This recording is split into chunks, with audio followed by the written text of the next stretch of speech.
How we doing, ladies and gents, boys and girls? Welcome back to another fun episode.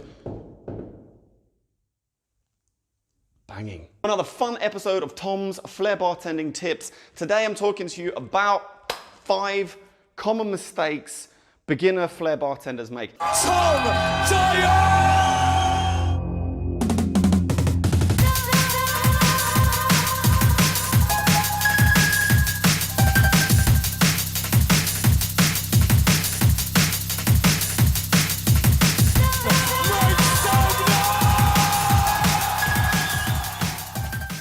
Well, actually, it's not only beginners that make some of these mistakes. I still see some of the pros making these mistakes, and sometimes I still make these mistakes. So hopefully these little tips will help you improve and get better as a Flair bartender. So before I go through these common mistakes, is there any mistakes that you're making that you don't understand? Is there any problems that you're having which perhaps you need help with? Whack it down in the comments box and let me know, and I can probably get to it on another video. Before I go any further, just to let you know, I do have a Patreon account. So if those who want to support me, you can support by giving a little bit each month, and you'll get early access to content, you'll get bonus material, and you'll get stuff that you can only find on Patreon. So if you want to find out more about that, there's a link in the description below. Go check it out. Right, let's get on with the video. First common mistake I see is what I call the Swan Stall, which looks like this. Okay, so you notice the position of my hand and my arm. Okay, if I take this away and put some feathers right there, woo, you got a swan. You're putting a lot of stress on your wrist right here. And if you hold the bottle in this position too long, you're gonna hurt your wrist, it's gonna become uncomfortable. So all you need to do is bring that down so your arm and your wrist are in the same level, basically. So if you are finding yourself doing the Swan Stall, lower your hand and hopefully you'll find it much easier and better. Right, mistake number 2. This one is a culmination of different things, but I see people trying to do too much. So the mistake is trying to do too much, whereas the smaller moves that you'll do behind the bar will be the bonus to the cocktail making that you're doing. So you shouldn't be throwing so many things around. Focus on the small basic moves to begin with and then grow from there. On top of that, if you are looking to perform on stage, as a judge, when you're watching someone, it's a much nicer routine from a judge's perspective and from an audience perspective if you have somebody who can do their moves nice and clean and smooth without mistake. But as soon as I see somebody on stage struggling to do 3 tins in a bottle or 4 tins in a bottle or whatever it may be, then it starts to look messy. Plus you start to look like you don't enjoy it. The crowd won't enjoy it, and the whole element of what Flair bartending is gets lost and just becomes about you trying to land this big move. Whereas Flair bartending should be a bonus to what you're doing behind the bar, and it should be entertainment if you're doing it on stage.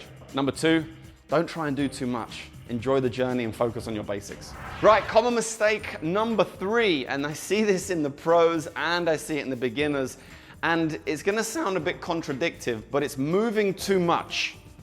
Now let me explain. Now in pro Flair bartending, what I'm seeing a lot from bartenders is they'll do a move and then maybe finish like this and then turn around on the spot for no reason whatsoever. I understand sometimes when you do a move like this, which warrants a spin or a pirouette or a turn, and there's some moves where a spin or a turn or a pirouette, whatever you would like to call it, actually enhances the move. But I'm seeing a lot of people just turn, just spin around on the spot for no apparent reason.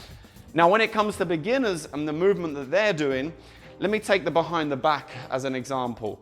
So the amount of movement that my body makes is quite minimal. It's just my shoulder moving this way. But I do see a lot of this, and a lot of body movement happening to try and land certain moves. I understand when we first start out, it's difficult and it's hard to understand how your body should move. But think about it like this. If you throw the items correctly, you have an 80% chance of catching them correctly. Let me explain. So if I throw this item correctly, my body doesn't have to move much, and I have an 80% chance of catching that correctly every single time. If I throw this incorrectly, my chances of catching that diminish exponentially. Think about how you can throw it correctly so you can make less body movement. Okay, common mistake number 4. And this is a big one. I think this one we see a lot happen to a lot of bartenders, whether you're using Flair behind the bar or you're using it on stage. And that is not using real stuff. What happens is that you practice with a plastic bottle, which is good, very good to practice with a plastic bottle to understand your moves and see how they work. But then when you pick up a working Flair or an exhibition Flair bottle with a real pour spout and real liquid inside, everything starts getting messed up, it starts raining alcohol, and you wonder what is going on. The biggest mistake I see that people do online is the swipe spill. So a swipe is like this, and I'm holding the bottle by the neck and swiping it over the tin like this. I'm making sure that the pour spout is always facing up so I don't spill. But this is what I see a lot, is people hold onto the bottle like this and go like this. Woo! But when you do come up with new moves or new ideas or you learn something new, put some liquid inside and see what happens, because I think some of you might have a bit of a surprise. If you are gonna start using Flair behind your bar, which I highly recommend, try and do your moves using the real spoons, the real bar station, the real ice, the real ingredients, or water in your bottles before your shift. So you can get an understanding of the space that you have. You can get an understanding of what happens if you have wet hands, if something falls over. There's many, many things which can go wrong when it comes to flairing behind the bar. So the better you prepare yourself by using real stuff, the better your flair is going to be, and the more confident that you'll get to start using more and more behind the bar. Fifth and final mistake, and this is a big one, and this is one which I still do all the time. This is one which I see, especially from beginners, and I still see it on stage a hell of a lot, and that is not smiling. The smile makes such a difference when you're doing stuff behind the bar. It's supposed to be enjoyable. It's supposed to be a part of entertainment. As I said before, it's supposed to be a bonus to your bartending technique. It shouldn't be a struggle and have a frown on your face before you start doing your tricks.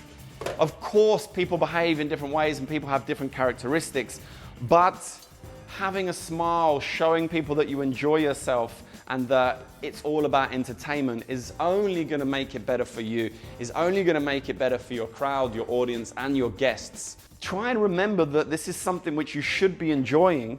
And when you remember that, I mean, you automatically smile. I can almost force a very realistic smile. But I'm not saying you should force it, but you should understand how you can smile and how you should enjoy yourself when you're performing Flair. So there we go, 5 common mistakes that we're seeing beginners and pro Flair bartenders do. Are you doing any of those mistakes? Are you guilty of doing any of those? I am. I've made all of those mistakes, and I hope this video has helped.